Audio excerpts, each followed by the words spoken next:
So hi everybody, I'm Thea LeGroux, founding director at Films for the Planet, and welcome to Metamorphic Convergence, a journey of planetary stewardship, our Earth Month streaming film series. This series shines a light on the path from present to future while weaving together regenerative solutions and fresh perspectives from filmmakers, entrepreneurs, scientists, authors, and activists. The big theme of the series we're talking about is revisioning the Earth and our relationship to it. Today we are focusing on soil health as it relates to human health and regenerative agriculture, which not only represents a solution to climate change and an alternative food production method, but also a fundamental shift in our culture's relationship to nature. So this is kind of part of the metamorphosis we are talking about during the series, a wake-up call to our deep interconnection to our planetary life support system, or web of life. So 5 out of 7 of the films that we are featuring are on the topic of soil regeneration. And to learn why that matters, today we're talking to Josh Whiton, founder of Make Soil, and Ryland Engelhart, co-founder of Kiss the Ground. So welcome, Ryland and Josh. I'm really express our deepest gratitude for having you with us today. Glad to be here. Thank you. Honored to be here. So a little bit about our guests. Ryland is co-founder of Kiss the Ground, a nonprofit that educates and advocates about the connection between soil, human, and planetary health. He's also a co-founder, co-owner of Cafe Gratitude and Gracias Madre. As an entrepreneur and activist, Ryland's using his restaurants as a platform to inspire more gratitude into our culture. He speaks on sacred commerce, tools for building community, and regeneration. So in 2013, Ryland heard about soil as a solution to climate change from Graham Sage, a farming educator at a conference in New Zealand, and it changed his life. And I just found that interesting, a connection here between all of us, because I'm super excited to also introduce Josh Whiton, founder of Make Soil, whom I met in New Zealand last November. So Josh and I are both Edmund Hillary Fellows, a huge honor, and I was super impressed with Josh's message about inspiring what I'm calling a citizen soil movement. So Josh, his previous projects include the transit tech company Translock, which reduces pollution and carbon emissions by using mobile technology to optimize the performance and passenger experience of public transit networks. And Translock was number 5 on Fast Company 2017 list of the most innovative companies in transportation. I saw a photo of him hanging out with Elon Musk. So how cool is that? And the company was acquired by Ford Motor Company last year. So Josh is now launching planetary interventions to stabilize the biosphere and elevate human consciousness. And today we're going to hear about his latest intervention, Make Soil. So Ryland, I'd like to start with you. How long has Kiss the Ground been around, and what's the story? How did it all get started? Yeah, so we've been around as an organization for 6 years. 7 years ago, as you said, I was in New Zealand and I was at a conference, and I thought I knew a lot about a lot, and especially when it came to climate change and being an environmentalist. And at that time, I had been an owner of organic plant-based restaurants in California, and we thought we had the most sustainable practices, and we were using the best organic produce, and cornstarch cups, and this, that, and the other. And I really had a life-changing moment watching a panel of experts talk about, can human beings sustain themselves on planet Earth? And 5 out of 6 said no. And the 6th said, the severity of the situation is truly what they're speaking, but we mostly, as human beings, think only through technology. We don't think through ecology and through ourselves as part of nature. And if we saw ourselves as part of nature and how we could support nature to improve and build our soil, we could pull enough carbon down out of the atmosphere into our soils through our trees, through our grasses, through our plants that we're cultivating with agriculture. And I just had this epiphany of, I've been in the food business, the organic food business, knowing that, organic agriculture is good and better for lots of different reasons, but didn't really understand the big picture, the big circle, the big cycle that I was a part of, that carbon was a part of, that water was a part of, that nutrients were a part of. And I just saw in a very clear moment that human beings could participate in not just doing less harm, but actually we could catalyze a beautification, a renewal, and an enhancement to the carrying capacity of Mother Nature based on our awareness and our intelligence and our interconnection with that living system. And that aha moment changed my life. I came back to Los Angeles and became a Bible thumping soil Baptist, where I was thumping everyone I came across over the head with, do you know about soil? It's the way, it's the truth, it's and started gathering people in my living room every Monday night for a year. And from that interesting group of beautiful people that were gathering every Monday, we cultivated a nonprofit. We named it Kiss the Ground. And yeah, really, it's the organization is about education and advocacy and telling a new story, a new mythology, restoring our relationship to nature, and having us really get that we are one and the same. And as we heal ourselves, we will naturally take actions to heal our planet.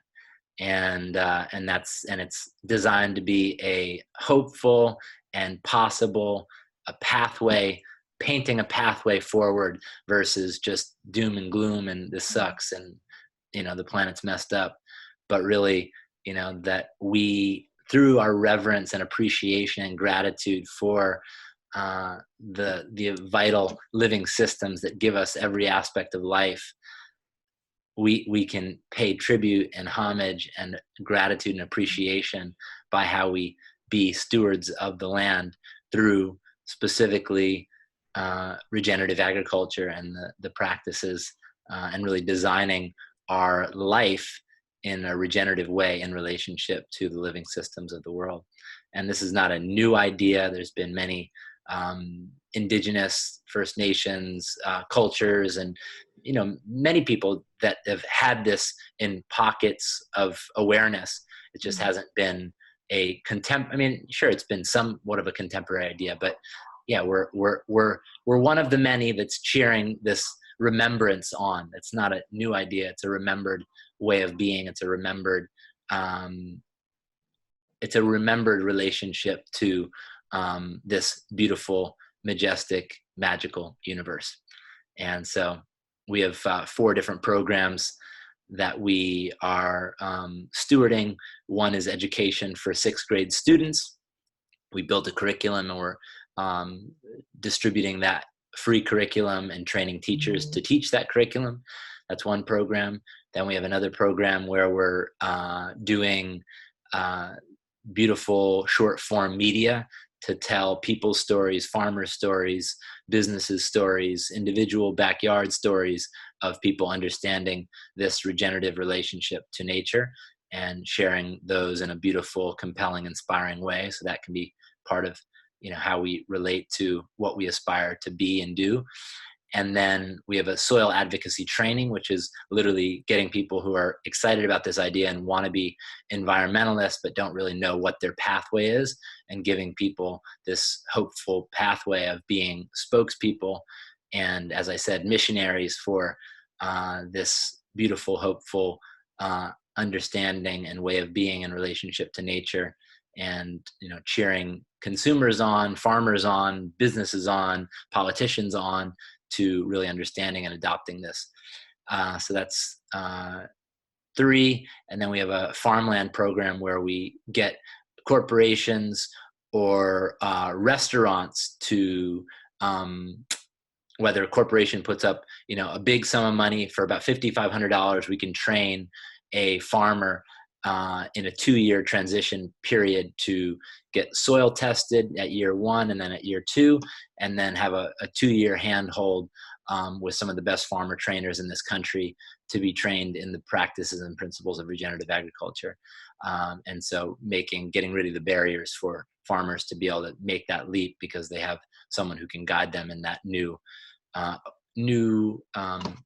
way of thinking about how farming and agriculture can work, and having the living system be, or the living soil be, the thing that's driving the system, versus synthetic chemicals and fertilizers and pesticides.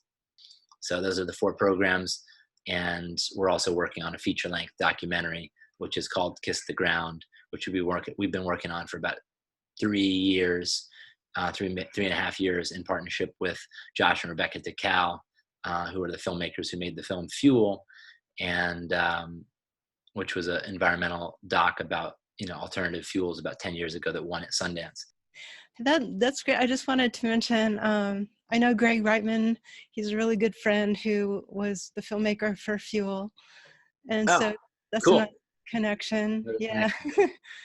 It's great, but I really appreciate it. I just, when I first heard about climate change as a solution to climate mitigation, or soil as a solution, I just thought it would be a hard sell, because it's just not sexy. Who would really want to pay attention to soil? That's the last thing. But as you say, the more we realize that the solutions are underneath our feet, I think that Kiss the Ground's doing an amazing job making learning about soil really fun for people. So I really enjoy looking at your educational content. I'm really excited about this film that's coming up. Josh, so how did you make the quantum leap from a tech transit company to make soil? What was the big kind of aha moment for that? How did it all start for you? There was a 10-year period of my life that I was looking back on, where I'd gotten this transit tech company going. We were doing good work with public transit systems, about 300 systems by the time the company was acquired.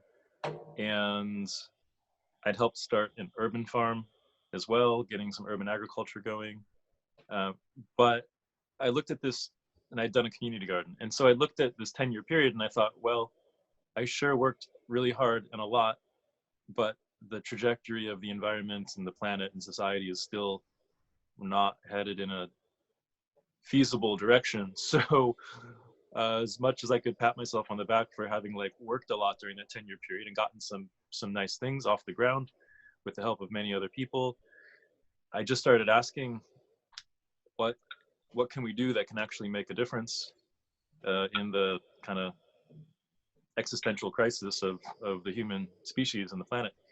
And I was also looking at how do we elevate human consciousness, because I began to see that the environmental problem was a consciousness problem, just things literally not in people's awareness about the ecosystem as a whole, what consumption does, what disposing of things does. So I really just started asking, what can we do that elevates human consciousness and helps stabilize the biosphere? And I kept getting flashbacks to this quirky little experience I'd had many years earlier, where I built a compost bin in my apartment complex because I had plans to start growing some food. And I didn't I didn't know how to grow food, but I knew it had something to do with seeds, and so I researched that. And then I was trying to figure out, what did the seeds eat? Like, what did the plants want to eat? And whenever I went to the hardware store and saw these chemicals and colored bags and pesticides and fungicides and fertilizers, it didn't seem like I was getting away from the industrial food system at all. And then I discovered compost. And it was news to me that my food scraps could be turned into nourishing dark soil. And it was news to all my neighbors. And I thought, I've got to see this firsthand. And if this is how it works, then I need to do this before I even start planting food and growing things. So I built a bin with a friend on Super Bowl Sunday while the world was watching television, because I didn't have permission to build this bin in my apartment complex. I knew it would not go over well with management. And then my plan was to fill it up as quickly as possible. So I didn't have many food scraps as a single guy. And I went door to door to my neighbors. And anytime I saw somebody on the street in the vicinity of the neighborhood, I would say, hey, I need help making soil. Could you start bringing your food scraps to this bin? And I would quite often walk people over to this bin and show them. And almost nobody had ever heard of composting before. Nobody knew that food scraps could turn into soil. And they said, okay, like, if you want my food scraps in this box, like, I'll start putting them there to help you out, I guess. And people started doing it. And I became what we now call the soil maker for all those people and for my neighborhood. And they kept bringing food scraps. And I kept upping my game and learning how to turn it into soil through a nice hot thermophilic process. And it worked. It turned all that stuff, food, coffee grounds, coffee filters, greasy pizza boxes, lobsters, you name it. Like, people were putting everything in there. I wanted to see how far this could really go. And it all turned into dark, nourishing soil. And it blew our minds. And it led to what I would say a real environmental awakening in myself and the others, by virtue of watching our food scraps and little bits of nature and leaves and sawdust and coffee grounds turn into soil. So I realized that there's so few complete feedback loops in society today. We live in this box and bin culture where packages come from the sky and the garbage truck takes it away, and people are just kept in this little fun consumer role in the middle. But suddenly we had witnessed a complete feedback loop. We'd witnessed food turning into soil, and then we were growing food from the soil again. And it was the first regenerative act any of us had ever participated in. So when I started asking, what is an intervention that could have a big impact on consciousness, I kept thinking of this experience of making soil with my neighbors. And the more I thought about it, it was a direct environmental intervention. It put nutrients back into the soil, kept all that food scraps out of the landfill where it would turn into methane and put that greenhouse gas into the air. It built community, resilient communities. The minute the soil was produced, people decided to start growing things. And it led to this shift in consciousness for us. And then I realized that if enough of us began to do it, if you get hundreds of millions of people and eventually billions of people all making soil together such that none of their food scraps ever go to the landfill again, then that massive greenhouse gas liability becomes a carbon sink. And we become part-time carbon farmers, all of us. And with enough of us making soil together, in addition to regenerative agriculture with animals and farmers, we could absolutely begin drawing those greenhouse gases out of the air. So Make Soil was born as the online platform to begin organizing us to make soil together on a planet-saving scale. So that's the goal of Make Soil now, to mobilize the human species to make soil together on a planet-saving scale. I love what you said about resilient community. Yeah, and how it brings people together, and food also brings us together. I know there's just such a disconnect from our planetary life source and our food source, and it kind of disconnects us as a community too. And so when you're talking, I just get this sense of just this kind of spiritual awakening just by having, your hands in the soil and coming together around that kind of experience. And so it's really exciting. And I wanted to point out I was talking to a friend of mine who's co-founder of Yes Magazine a couple weeks ago doing an interview, and I mentioned you guys to him, and he goes, "Oh," he got all excited. He said, "Well, we just did a issue, a Yes Magazine issue on dirt." I show you here. And so it's all about everything you're talking about, reconnecting with the soil. We heal the planet and ourselves, the climate solutions right under our feet, simple steps for cultivating a revolution in your backyard, gifts of good soil, I believe food should be free. So those are some of the articles in this current Yes Magazine. So I want to just point that out and recommend that. So I wanted to ask you guys, I know a lot of people aren't familiar with the concept of regeneration per se. I like the word because it kind of is the opposite of degeneration, and we've kind of been degenerating our planet and our soil and our water and all of our life support systems. So it makes sense to me in that way, but what do you think the difference, how would you describe the difference between sustainability and regeneration? We've definitely been excited to help make this distinction, because what we've seen as an organization, as what's our North Star, as you know, we're always trying to figure that out as our organization, but as a human species, what's our North Star? What's our guiding principle? And I think there's a big movement towards sustainability. There's an understanding that we're using our resources too quickly, and we're destroying, vast parts of the planet, whether you're talking about coral reefs or you're talking about regions of the Amazon forest through clear cutting and deforestation for either drilling oil, cattle grazing, whatever the reason may be. And so we realize that we're destroying our ecosystem. That's becoming pretty abundantly clear to most people. And the idea of halt up, slow that down, we're destroying things too quickly. The conservation idea emerges. We need to conserve our resources. We need to sustain our resources. And the definition of sustainability is to be able to be used up over time without fully using up or destroying.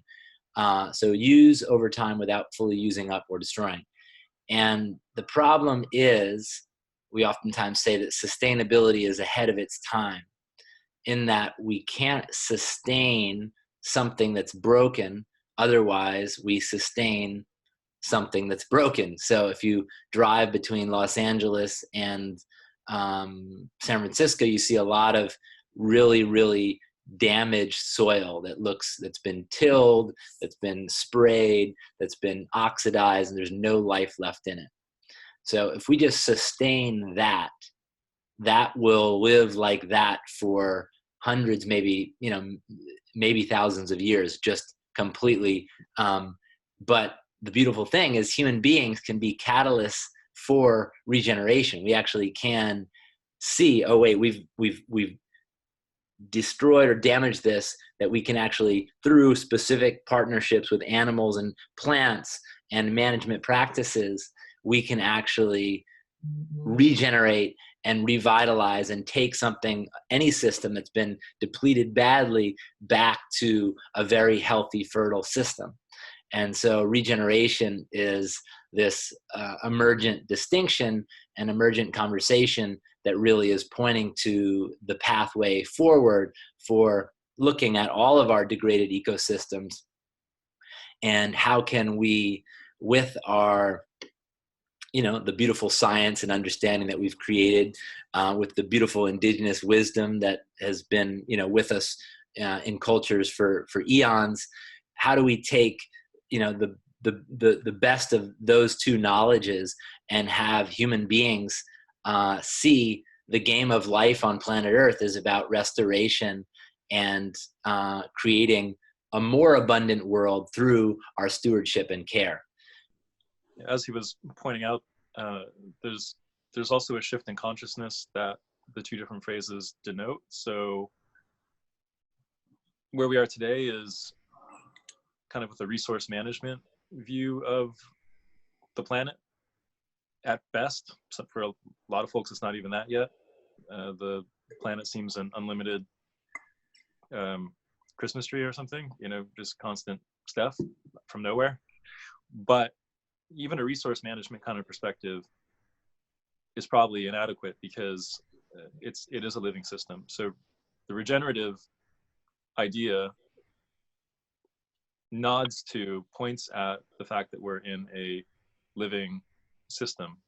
And I think the real hope for the human race is in shifting from whatever our consciousness is today, consumer-oriented consciousness maybe, to ecosystem consciousness, that we understand intuitively that we are in an ecosystem of ecosystems, which are each somewhat resilient, but not impervious. There's costs when we don't respect those ecosystems. And so really we're going to be entering, the human species is going to be entering on a journey to bring all of our behaviors and systems and economies and production lines and all of this stuff that we've created in the past few thousand years, irrespective of ecosystems, we're going to go on a journey to bring all that into harmony with ecosystems.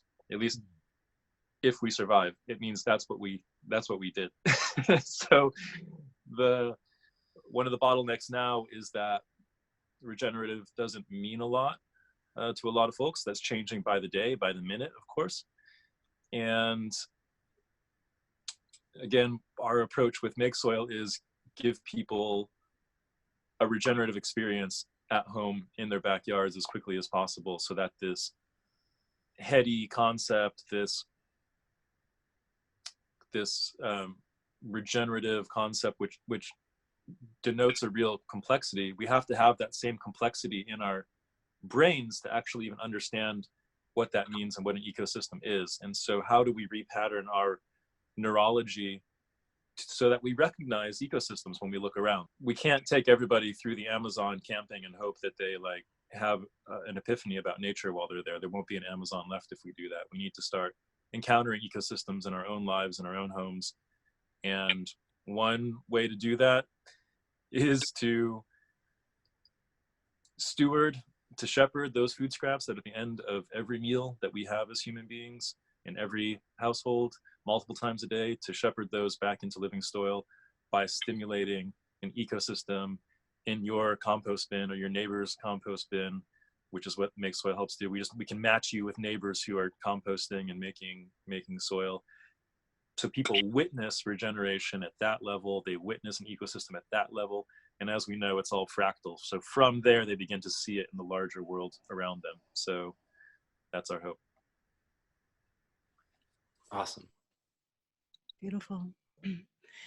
And I love the idea of just soil microorganisms and how much life is just bundled in every square inch of the soil, you know, and it just seems invisible to us. So just to have that kind of knowledge about how abundant life is, you know, not only in the soil, but just in our world around us, and how it all is so interconnected and it works together, and how there's a intelligence, you know, in a life force in all these even tiny microscopic organisms, and how they all function cooperatively together, you know, and how we can learn from that. And I think, you know, part of that mission that you're talking about, Josh, is learning from nature and cooperating with nature and really listening to it and trying to kind of reestablish that harmony with it.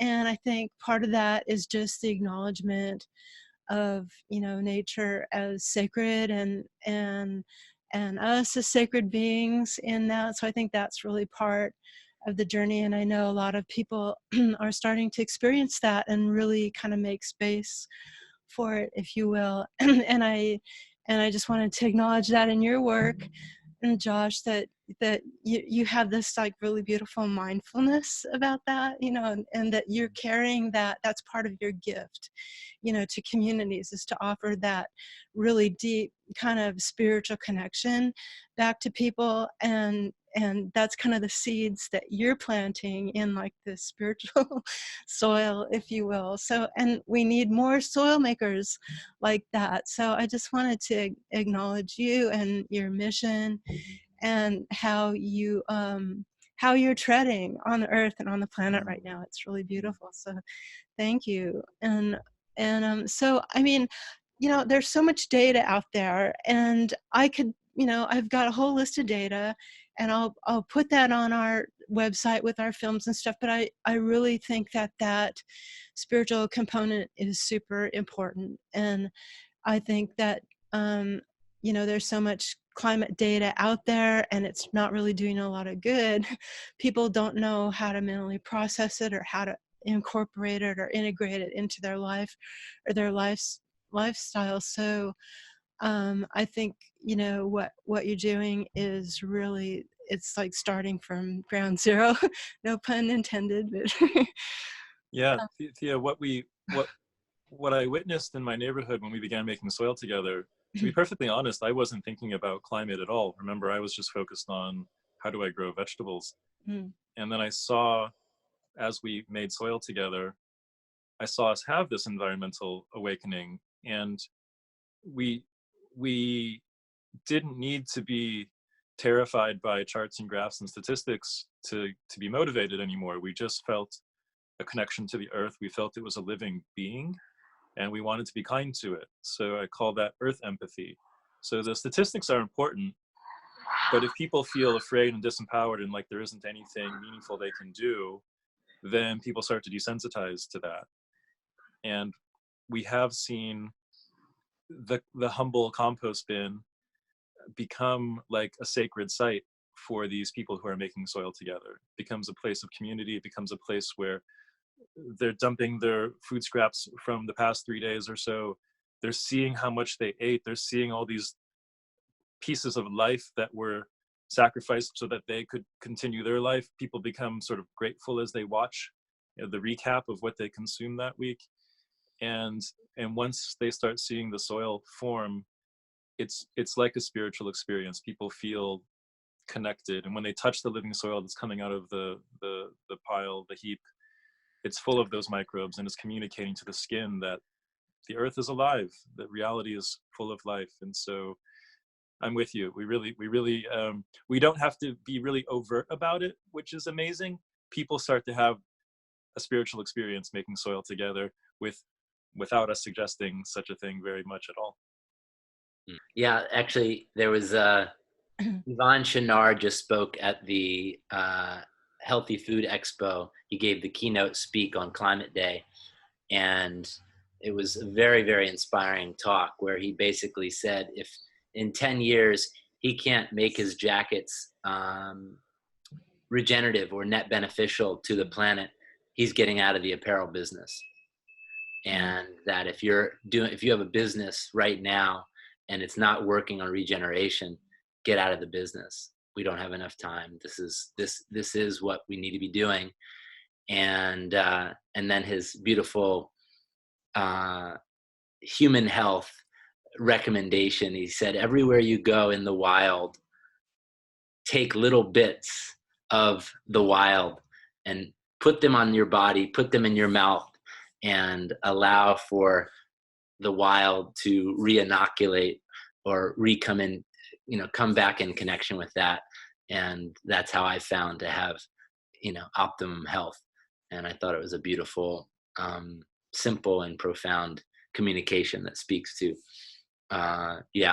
reconnecting with nature at that very subtle and yet informative experience, and informing our health.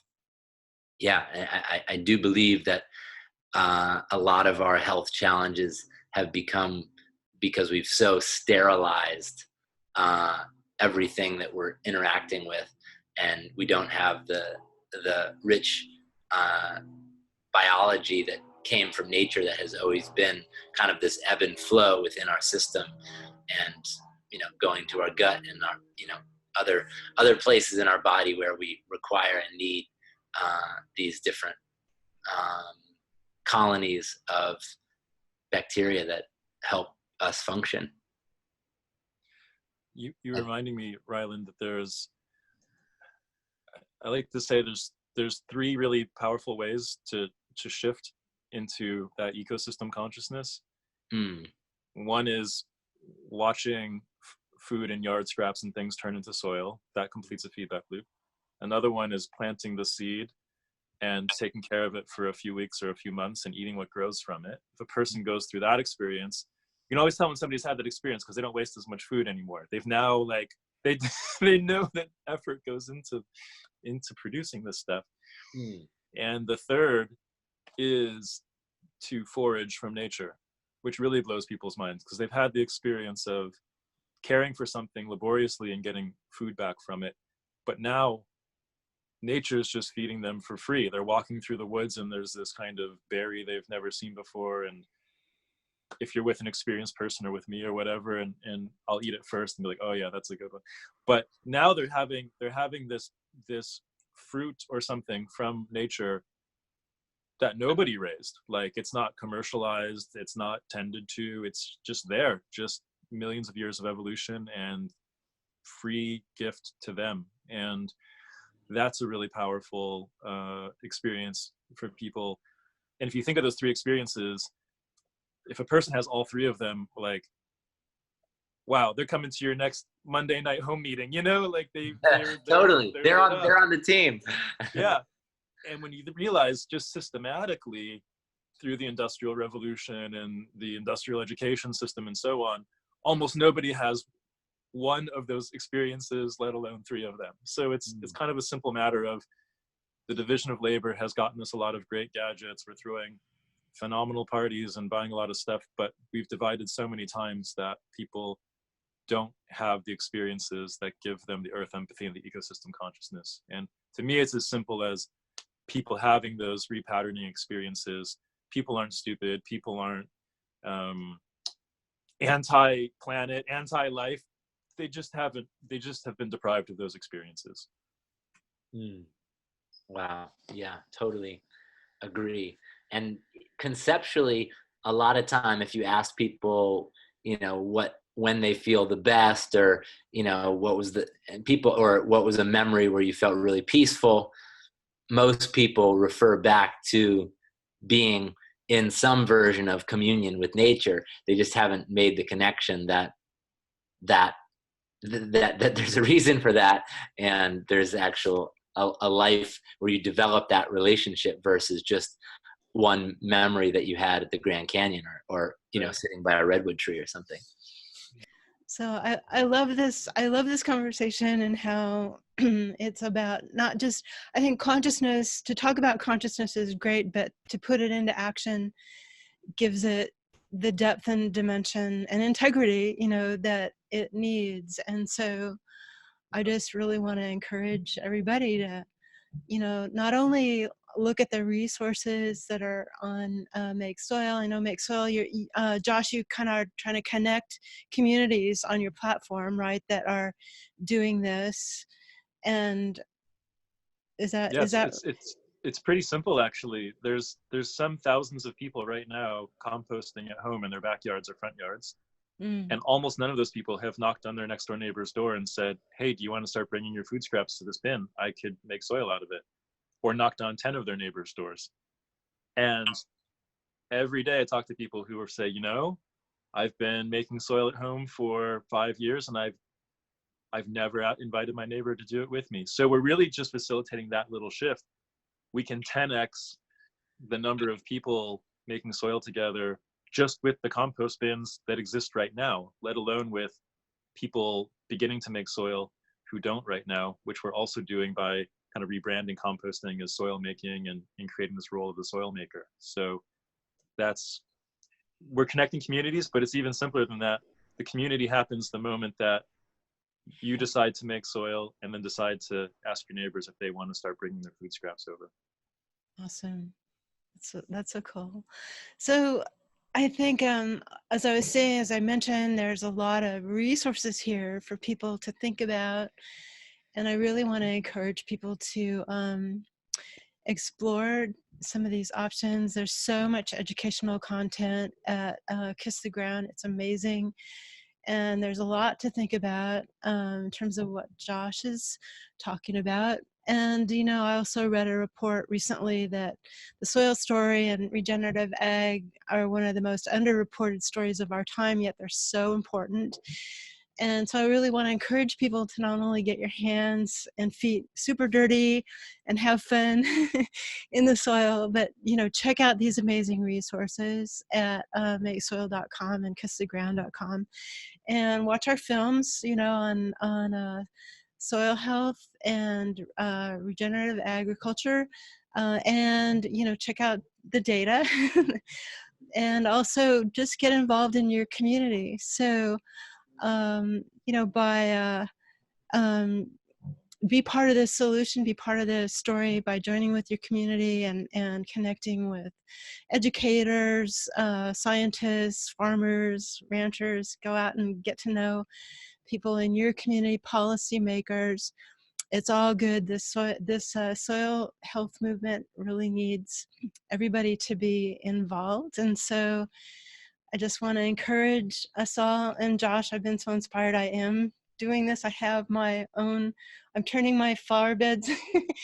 I'm diligently taking all my food scraps out there, and I want to start a beehive too. That's on my list. And I've already planted tons of trees on our property here. So it's really, it's nourishing, you know, it just kind of feeds your spirit and your soul. And it's really grateful for that. I'm grateful for the opportunity. So anyway, yeah. I would love, yeah, just as far as, you know, one of the things we've most committed to this year is how do people get involved, and, you know, versus this is an amazing, inspiring idea. Now what do I do? Right. So I just want to say, really, if you're seeing this video, we've given, there's pathways for you. Josh Make Soil, become a soil maker or a soil supporter.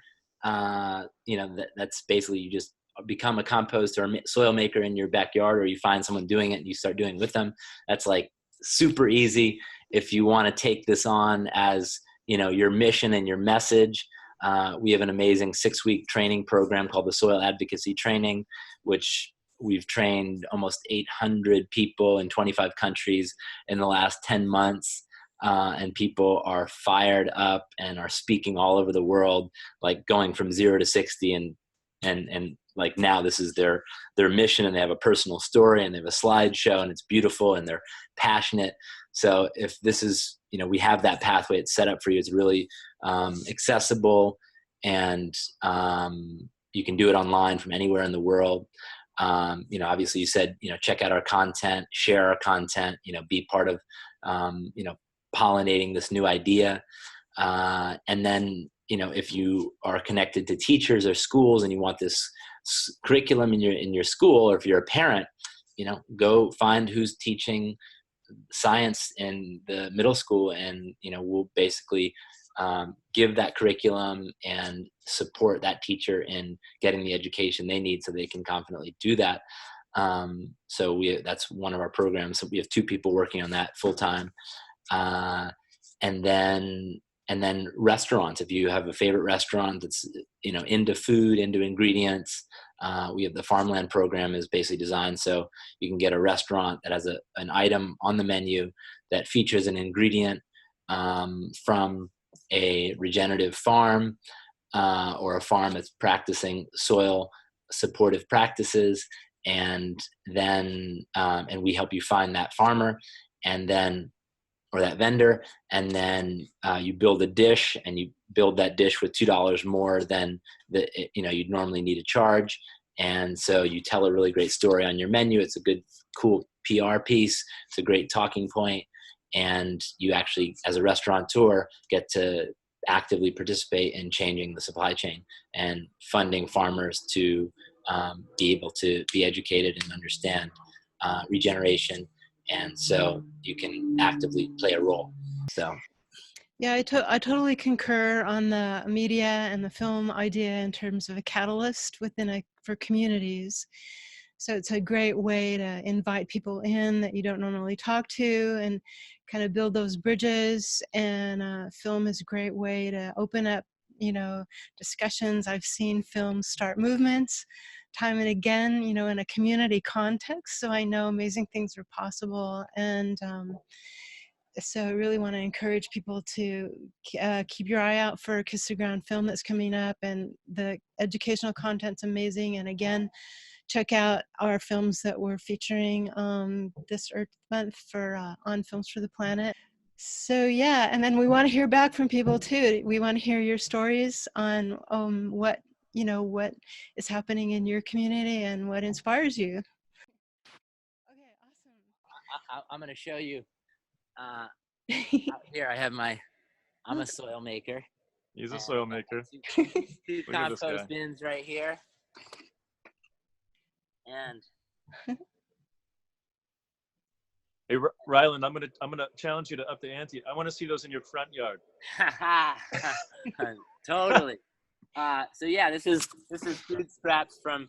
I've been composting for about 6 years here, and yeah, we take all of our food scraps, and even neighbors come and put their food scraps and turn it back into this beautiful black gold. And then we've got a whole little food forest here with citrus and pomegranates and Incan bananas and sage, and then out front we have annuals. We had vegetables in our front yard. Yep. So yeah. And when every backyard starts looking like that, that's a resilient society. Totally. Beautiful. Yeah. All right. Okay. We're signing off. We're signing off. Okay. Thanks, Theo. Okay. Thank you. Doing what you're doing. Bye-bye. Okay. Bye.